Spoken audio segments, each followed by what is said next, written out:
American president Trump తీసుకున్న డెసిషన్తో 50 లక్షల మంది ఇండియన్స్ అమెరికాలో ఉన్న వాళ్ళకు టెన్షన్ మొదలైంది.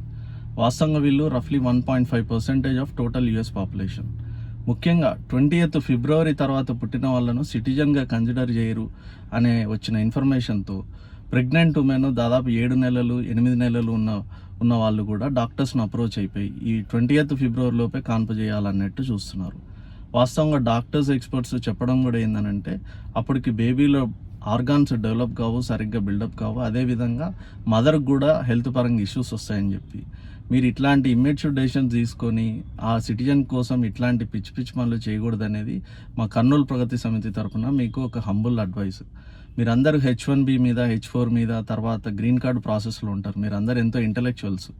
ఇండియా కూడా మీకు ఎప్పటికి వెల్కమ్ చేస్తుంది. ఇక్కడ వెరీ గ్రేట్ ఆపర్చునిటీస్ ఉన్నాయి. We all know that India కూడా థర్డ్ బిగ్గెస్ట్ ఎకానమీ కింద కూడా తొందరలో అవుతూ ఉంది.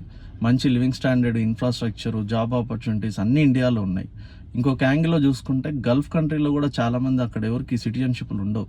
వాళ్ళు టెంపరీ వీసాల మీదనే వాళ్ళు అక్కడ జాబ్ ఉన్న రోజులు చేసుకుంటారు, సంపాదించుకుంటారు, మళ్ళీ ఇండియాకి వచ్చి వాళ్ళు హ్యాపీగా బతికేటోళ్ళు చాలామంది ఉన్నారు.